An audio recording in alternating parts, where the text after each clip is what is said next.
Guys, Breach, and I am back with Let's Play Final Fantasy Solo Episode 8. And here, we're about to go take on the Earth Cave. Now, here, I'm just, this is about the fourth take of this video. I'm trying to throw off the encounter rate because I got some nasty nasties waiting outside for me that 3 times in a row I could not take them. So, one of the best ways you can throw off an encounter rate is by heading back into a different monster zone. And you can throw off the encounter script by doing that, getting into a battle, and then stepping back out. Resets it for you. Take a drink here. And now, instead of the nasty nasties we had that were just a whole bunch of geist just stunning us left and right, I don't know why they kept hitting, but we got shadows instead. So we're going to head up north here, and we're going to go west. This is the next place we need to go now that we have the ruby. And, ooh, we got tigers. Another plane enemy. They can hit pretty freaking hard, though. They have really good attack, around 150 to 200 HP. But they're no match for us. We're doing 600 damage to them. They're not going to last long enough to do anything remarkable. But we are going to heal up afterwards, just because I like to stay at full health in this game. That's one of the only great things that I really liked about Final Fantasy 13. Well, up until I got to where you can get out of a linear path. But the fact that it auto heals you after every battle. You don't have to sit there and grind up for a whole bunch of potions and stuff, which is convenient because getting money in that game is hard as hell. But we're not talking about Final Fantasy 13, we're talking about Final Fantasy 1, and running through it with a solo character. I have a water bottle here somewhere, but oh well. I'll stop looking for it and actually focus on the game. Here we have a Titan sitting in the middle of the path, and he eats our ruby that we worked so hard to get.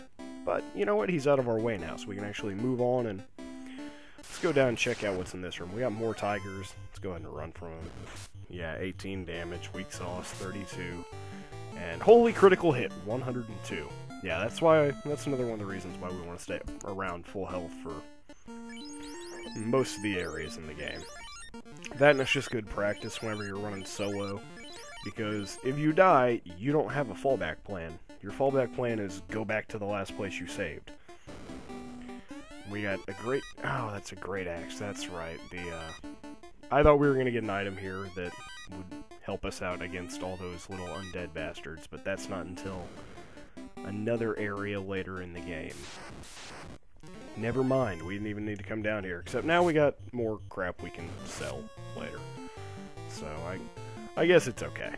Anyway, we can come back here and go up this staircase that's on the other side of where the Titan was. And that puts us back out into kind of a little field stretch thing. Yeah. And preemptive strike, thank God. Get the hell out of here, because we did not get the item that I wanted to get there.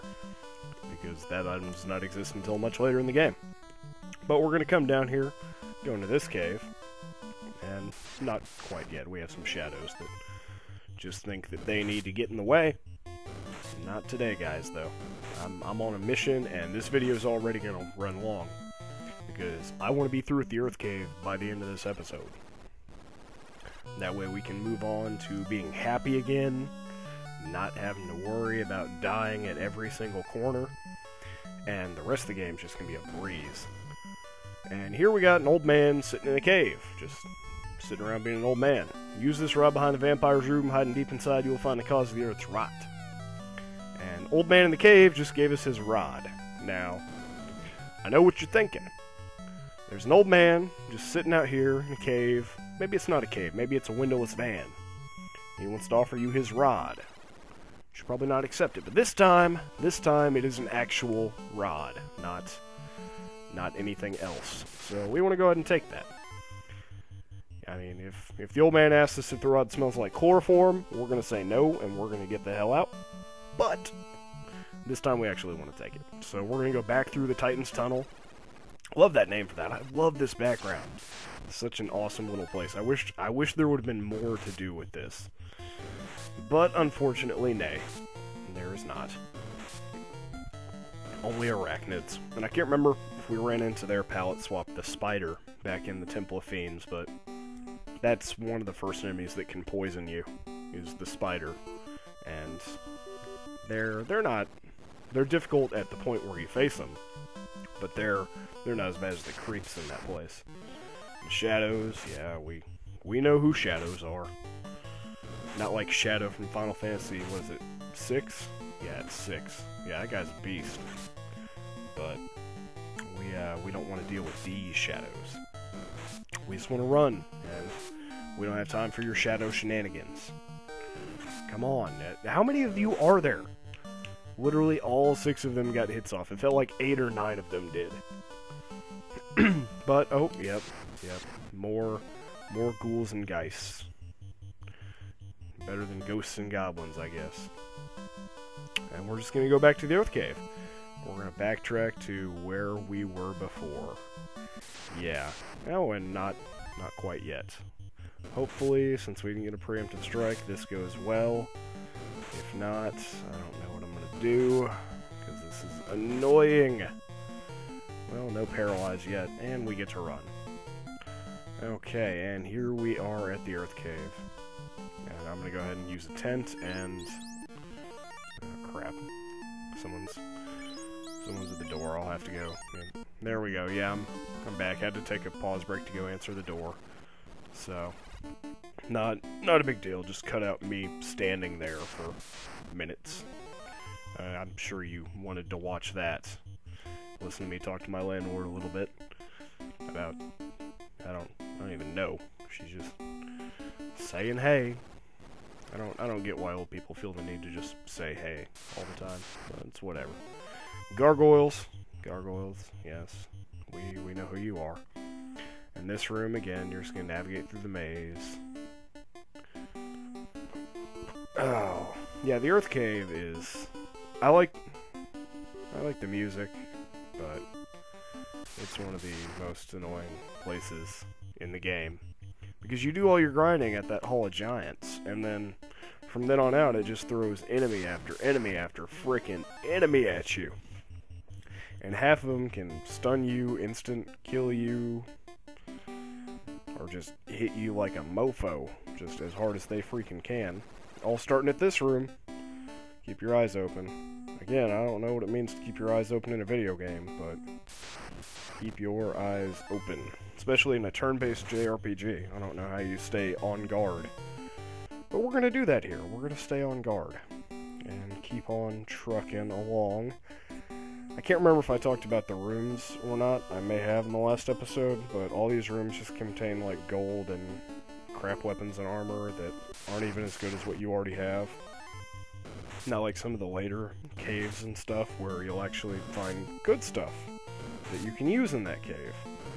This one you just find random shit that you have to sell that just fills up inventory slots. And more oozes, they hit pretty freaking hard for this point in the game, especially with a whole bunch of them on one character there. It's a little bit annoying. Another thing that's in those rooms is the Earth monster. I can't remember if I talked about him. I don't think I'm going to show him in this run-through, just because we have no point to go in there, but we will definitely meet up with him later in the game. Here we go. Get on my way, bats. I thought he was going to move to the left to get in front of us. They, I don't know what their AI is, but they seem like they're designed literally just to get in your way whenever they can. And more Grogers and Ogres, and I'm gonna heal up after that one, because this next room has a lot of things that will either stun you, instant kill you, or it'll have giants or wizards. So, yeah. Now here we're gonna whip out that old man's rod, and we're gonna smack it on this little plate and reveal a stairway. Because that's what you do with old men's rods. Yeah, that is getting out of control. We need to stop with that. And run into more specters and geists. Awesome. Awesome, just what I always wanted. Yeah. So, are we gonna get a chance to go? Or are you just gonna Yeah, I don't want to fight you. I want to run. I don't want to waste my time with your shenanigans. I have to heal up after that one. Remember, just keep in full health when you're doing a solo run. That's one of the biggest things, is grind until you can withstand the enemies in the area for about 4 to 5 battles in a row, and then just keep full health. That's one of the best bits of advice I can give you for the early game on a solo run. Because after this, we're going to get to ridiculous level. And, yeah, nothing's going to stand a chance. But for now, since we don't have the efficient grinding spots yet, we can't really do that. We just gotta trek our way through here and try and be a high enough level that we can get through without dying and take everything out. Oh, man. Yeah, I'm burned out today. It's been a lot of... I'm recording this on a Tuesday, and Tuesdays I have an 8 a.m. class that I have to get up and go to, because classes have attendance policies, and 8 a.m. is not friendly, because I'm not a morning person at all. I don't like mornings. For a large portion of my life, I didn't know what mornings were. To me, morning constitutes 10, 11, noon. That's morning. Everything after that, afternoon. Sometimes I'll even roll into work at 2, 3 in the afternoon and just say, hey, good morning to everybody. That's how little I like actual morning. But my schedule's set up to where I'm up by 8 o'clock every single day, so guess I better get used to it. We got giants down here. Yeah, like I said, they're a random encounter down in the further floors. And up ahead, we actually have the boss of the Earth Cave, our first real boss of the game. I mean, Garland kind of counts, but this is one of the first 4, and we're gonna go up to full health here, because I don't know what's gonna happen with this guy. He's an oddball, and that's for sure. Look at him, he's a ball. But yeah, let's go ahead. The Fiend's Ball cracks up, an anonymous sound arises, cloud arises. We get to fight the Lich. Lich, common demon-type character from all kinds of mythologies. It's one of the things I really liked about Final Fantasy when I was a little kid, is they borrow from all sorts of religion, mythology, a lot from Norse mythology. But the Lich, he's going to cast spells on you, he's going to hit you, but he only has about 400 HP, and he is dead. So, yeah. He's one of the easier ones. Yeah, I don't want to say anything else. That'd be kind of a spoiler. But he's one of the easier of the main 4 bosses. If you look, we didn't have an orb lit up there. We step onto this platform, and then we're going to warp out of the dungeon here. Because we can instant warp. We don't have to backtrack through all that crap, thank God. And we got an orb lit up there. We're going to save, because, you know, after you do anything big, always a good idea to save frequently, and save often, basically. Save early, save often. But we're going to cut the episode there. Sorry it's been a long one. I wanted to get this crap knocked out, and it's been Breach. Have a nice day.